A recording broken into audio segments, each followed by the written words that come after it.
Hola amigos, ¿qué tal? ¿Cómo están?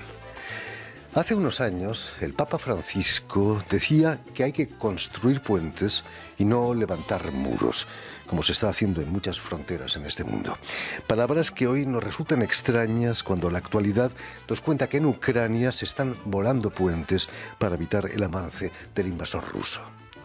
Pero nuestra invitada de hoy, la flautista y cantante argentina Diana Baroni, ha construido con su nuevo álbum un puente panatlántico.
De este nuevo álbum y de su fértil trayectoria musical, Diana Baroni ha sido tan amable de volver hasta nuestros estudios. Muy buenas tardes, Diana. Buenas tardes, Jordi. Muchas gracias por haber vuelto. Has venido maravillosamente acompañada por Simon Drapier, que es el viologambista, perdón, el arpegionista que estábamos escuchando en este vídeo. Muy buenas tardes, Simón, y muchas gracias por haber aceptado nuestra invitación de nuevo. Recordemos a nuestros oyentes que Diana Baroni ha nacido en la ciudad argentina de Rosario, donde entra en el mundo de la música de una manera poco habitual, con el método Carl Orff, basado más en la escucha que la lectura de la música, ¿no? ¿Qué le debes a ese método tan especial? Creo que lo que le debo es sobre todo la libertad y la ductilidad, porque es un método que permite trabajar muchísimo la escucha sin crear una obligación de lectura como primer encuentro con el arte de la música. Y eso es algo que me parece que sobre todo da muchísima flexibilidad y una educación auditiva muy, muy importante, este método. Finalmente la escritura musical es relativamente moderna, ¿no? Solo hace 3-4 siglos que...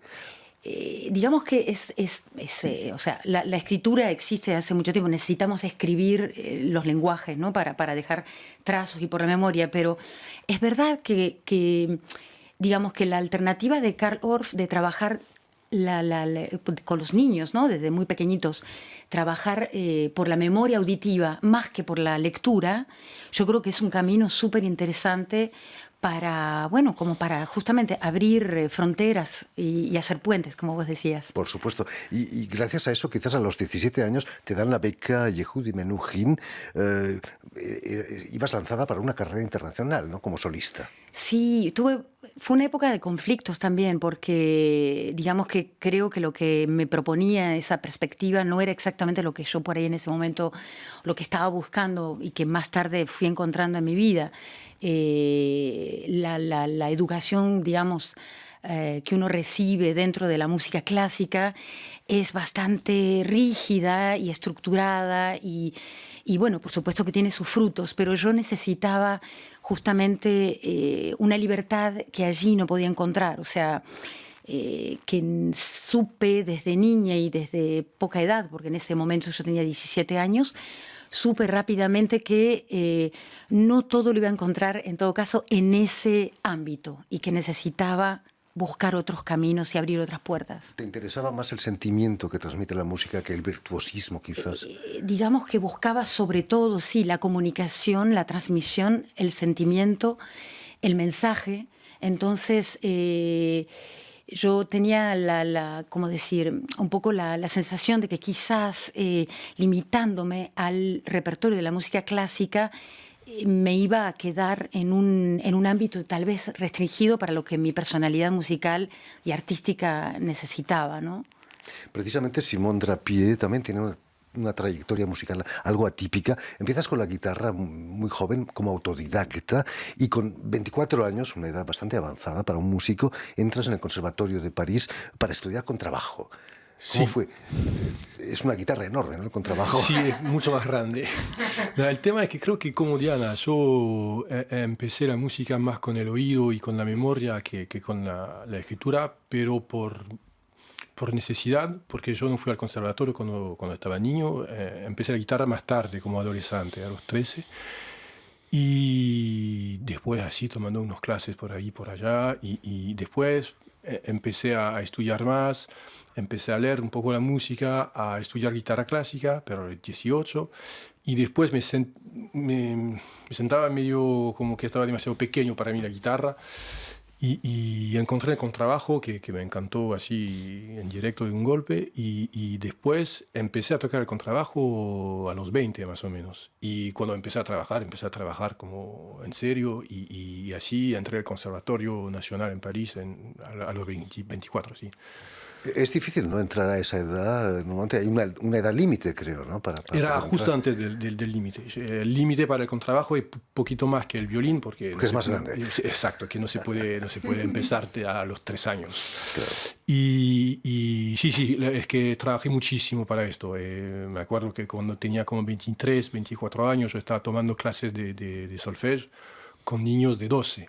Claro. Porque a mí, Que eran mejores que tú, quizás, ¿no? Sí, por supuesto, porque yo tenía oído, por supuesto, pero toda la técnica de escribir en directo, las dictées, todo lo que hay, y que en Francia es bastante fuerte ese tema de educación musical, de escritura. Simón, acabados tus estudios, te inclinas no por la música clásica, sino por la contemporánea. Es cierto que trabajaste con Pierre Boulez, por ejemplo, o el compositor Peter Etbos. Sí. Fantástico, ¿no? Sí, ¿Qué es lo que te llevó a la música contemporánea? El jazz, quizás. El tema es que yo empecé tocando la música que escuchaba cuando estaba adolescente, que era más rock o música de mi tiempo. Y después estudié jazz, pero tampoco en el jazz no me sentía muy a mi lugar, digamos. Estaba fascinado por el sonido, como suenan los instrumentos, todo lo que se puede escuchar de lindo en el sonido puro. Y cuando encontré la música contemporánea fue como un golpe, porque yo estaba como nadando en una belleza de sonido, de cosas extrañas, cosas que nunca había oído antes. Y al conservatorio había la oportunidad de encontrar a esa gente. Me acuerdo, la primera vez que hice una sesión en orquesta era con Pierre Boulez. Claro. Wow, y yo estaba así. Y después lo encontré varias veces en mis estudios, y fue una persona que tiene una influencia fuerte, aunque no sea como alguien que no pasé todas mis noches con Pierre Boulez, No. pero lo vi en puntos así, y siempre lo que dice él es muy, muy claro y muy intenso para un joven que está estudiando la música, y sí, estaba muy, muy, muy importante. Y Además después de yo sigo compositor, así. era un gran director de orquesta, ¿no? También. Sí, era un buen músico en general, creo. Y también alguien Completo. que piensa la música más que solamente escribir o tocarla. Y curiosamente, Simón, después de unos años te vas a inclinar por el arpeggione, un instrumento improbable, que se parece al violoncelo. Fue la sonata de Schubert para arpeggione que te llevó a este instrumento. No, la verdad es que no. Qué raro. No, lo conocía por esto. Es la sonata que me metió en la puce à l'oreille, como digamos en francés. Sí. Pero no, es que yo estaba estudiando el contrabajo fuertísimo. Antes tocaba guitarra, y llega un punto donde las cosas tienen que mezclarse, y era como volver un poquito a los primeros amores, tocando la guitarra, y estaba fascinado por la viola da gamba. Al conservatorio yo hice como unas clases con Christophe Point, grande maestro de viola da gamba, y de un golpe sentí que había todo el montón de música para estudiar que a mí me encantan y sabía que si empezaba a estudiar la viola da gamba, estaba también a estudiar toda la música barroca y todo lo que viene con la literatura que viene con el instrumento. Y yo quería seguir mi camino y me dije, no, es demasiado, ya tengo el contrabajo, tengo la guitarra, y pensé, tengo que tocar algo que sea más libre, más virgen. Y encontré el arpeggione que tiene una sola hora, que es el arpeggione de Schubert. Por eso era mejor para mí. Y yo, en el arpeggione, tengo un instrumento que me da la posibilidad de meter adentro todo lo que estudié, todo lo que pensé, y con el contrabajo, con la guitarra, con el jazz, con la música contemporánea, con la música tradicional. Y todas esas técnicas lo adaptó al arpeggione. Yo soy como mi propio profesor. O sea, que has aprendido todo el repertorio para el arpeggione. Sí, pero escondido. Ese repertorio, por supuesto, que lo aprendí, pero no lo tocó. Hablando de cosas improbables, vuestro encuentro también fue más que improbable. Es cierto que os conocisteis en la Embajada de Nigeria, aquí en París. Esa es nuestra anécdota favorita. ¿Qué hacíais allí? Bueno, a ver, la pequeña historia de ese encuentro en la embajada tenía un precedente, que es que teníamos una invitación de Tunde Jegede, que conoces por el disco Gran de instrumentista Emily, de claro. Cora. Y Tunde nos invitó, o sea, me habían pedido a mí y a otros músicos hacer un proyecto que era el origen de Emily en aquel momento en Nigeria.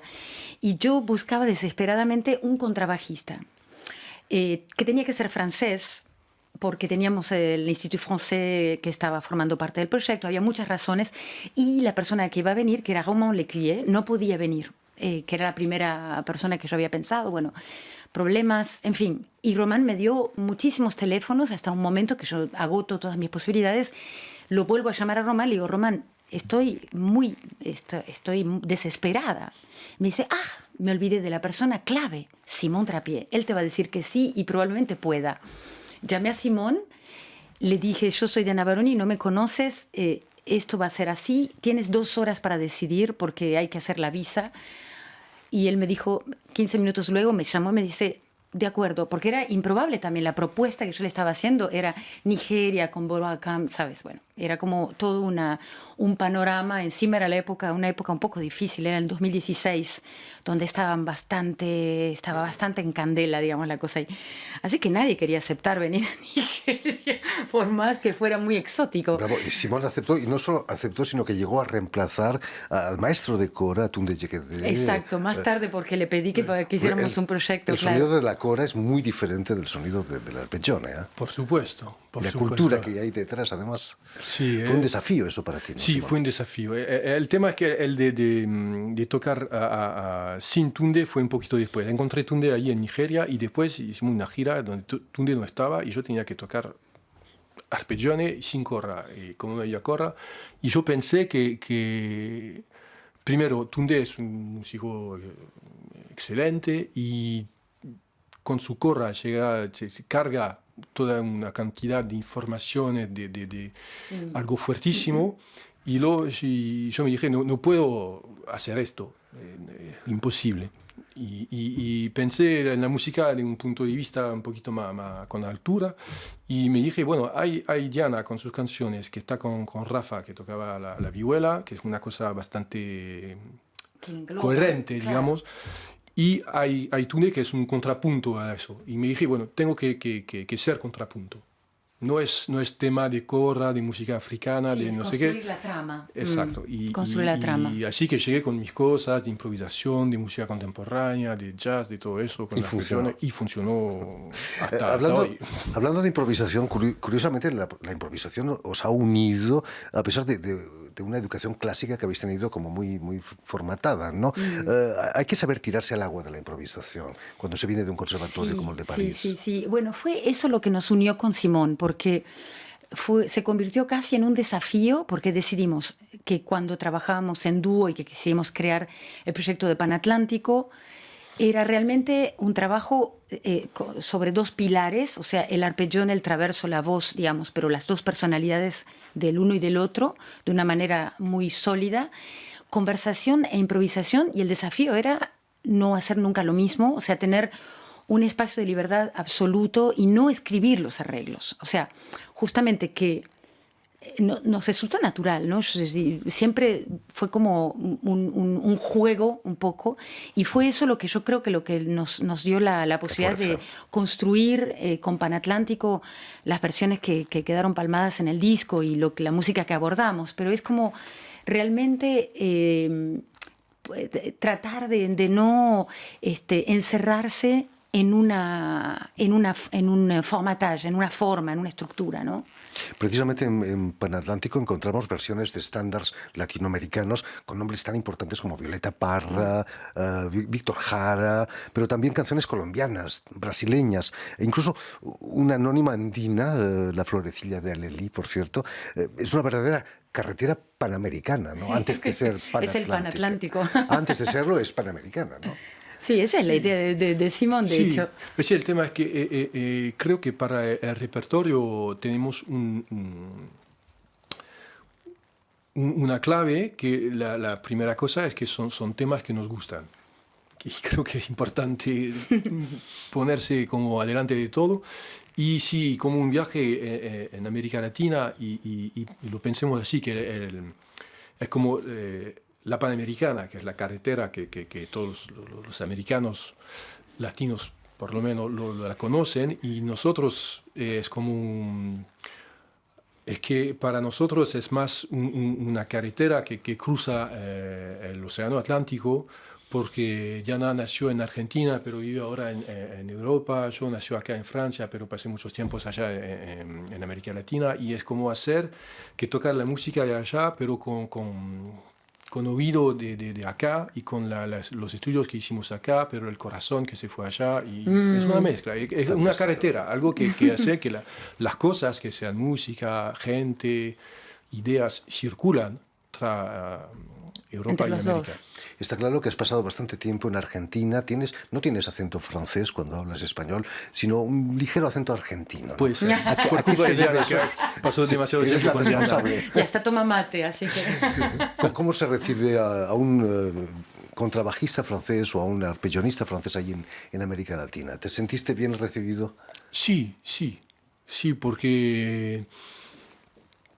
Sí, porque me siento bien allá, y siempre cuando fui para tocar, creo que la música, siempre que más que ser Europa, América Latina o cual cosa, es el tema de cómo llegas a un lugar que no conoces, y si llegas para hacer música y para encontrar gente y mezclar las visiones, hacer un encuentro de punto de vista musical. Funciona siempre. Siempre funciona. Siempre sí. funciona. O si no funciona, mejor que no lo haces, porque no son las buenas personas. A pesar de tener ojos azules, ¿no? Por cierto, en vuestro disco hay una canción que se llama Ojos Azules. Quizás podríais improvisarnos algo con la canción Ojos Azules de Panatlántico. ¿No habrás traído tu arpeggione por casualidad? Mi arpeggione siempre viene conmigo. Pues perfecto. Entonces, tenemos aquí con nosotros a Diana Baroni, con su voz y con su flauta barroca también, y también a Simón Drapier con su arpeggione, fantástico instrumento que decíamos que era como una guitarra que se toca con arco, ¿no? Eso, se toca con arco, es como un cello, pero la afinación es de guitarra. Fantástico. Bueno, pues vamos a escuchar vuestros Ojos Azules, una melodía boliviana, creo que es, ¿eh? Sí, exactamente. Una melodía boliviana.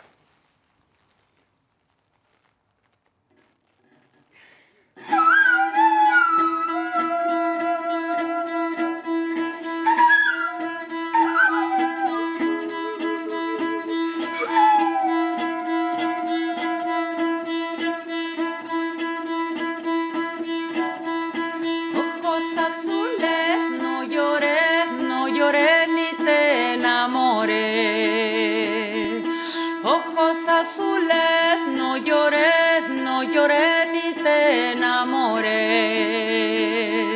Llorarás cuando me vaya, cuando remedio ya no haya. Llorarás cuando me vaya, cuando remedio ya no haya.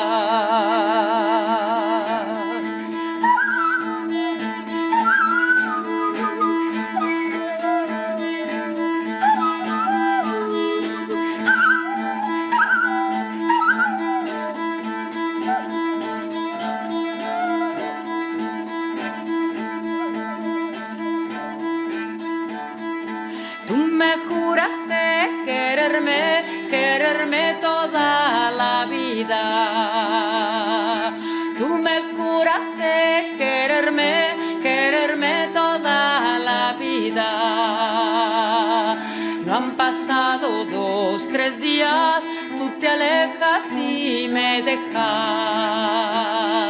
No han pasado 2, 3 días, tú te alejas y me dejas.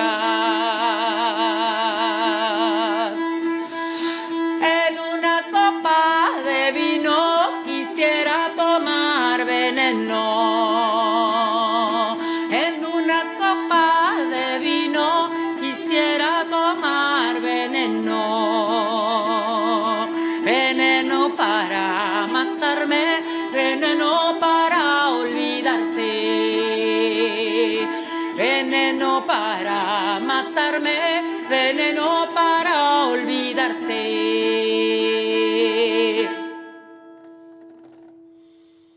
Muchísimas gracias, Diana Baroni, con su voz y su flauta. Muchísimas gracias también a Simón Drapier, que está guardando su arpeggione. Fantástico, nos habéis llevado a las montañas de los Andes bolivianos, ¿no? Sí, estos son cantos... Una técnica muy especial, ¿no? El canto andino. Es verdad que es una manera de cantar que yo no tengo ni la más, ¿cómo decir? No tengo la idea de imitar, digamos. Es simplemente que efectivamente hay una técnica en el norte de las mujeres que cantan con unos agudos. Unos ornamentos. Y unos ornamentos y una voz con un timbre bastante nasal. Y muy especial, y son cantos pentatónicos muy simples que se cantan en general a capela, muy a menudo son mujeres, son copleras, y bueno, es realmente una música que tiene como una identidad muy... Y el arpeggione funciona perfectamente. Perfecto, ¿no? En fin, pues ya lo saben, Pan Atlántico, el nuevo álbum de Diana Baroni y Simón Drapier, ha sido editado por Accord Croisé, aquí en Francia, en su colección Vox Populi. Muchísimas gracias, Diana, de nuevo. Muchísimas gracias, Simón, por haber estado aquí con nosotros. Permitidme también que dé las gracias a Vanessa Loiseau y a Julien Leng, quienes han ocupado de la realización del programa, y saludar también a nuestros telespectadores, porque también los tenemos, que nos siguen en toda América Latina, en Buenos Aires, en Rosario, seguro que también, gracias a la cadena Unión Continental Latinoamérica, UCL, y la red TAL, que reúne las televisoras públicas y universitarias de América Latina. Y un saludo a Colombia. Por supuesto, desde aquí porque a todos tenemos nuestros oyentes. Un hermosísimo dibujo en el disco de Panatlántico de Alexandra Arango, que es nuestra amiga colombiana. Que ha estado aquí en nuestros estudios. Gracias de nuevo. Damos cita a todos nuestros oyentes. Les damos gracias por su atención y les damos cita, como decíamos, para una nueva edición de El Invitado de Radio Francia Internacional.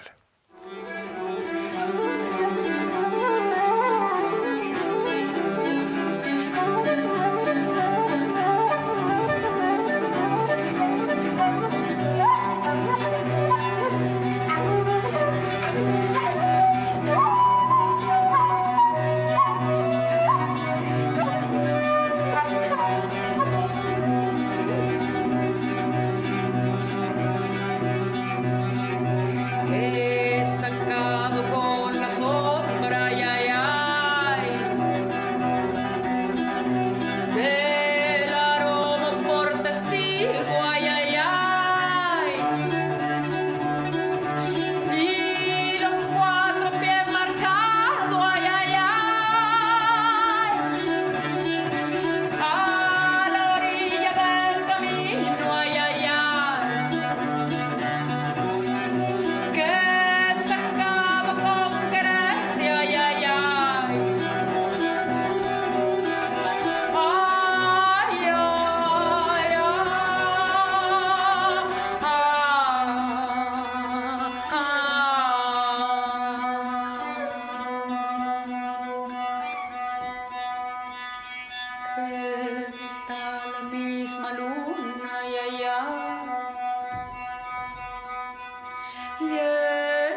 todo era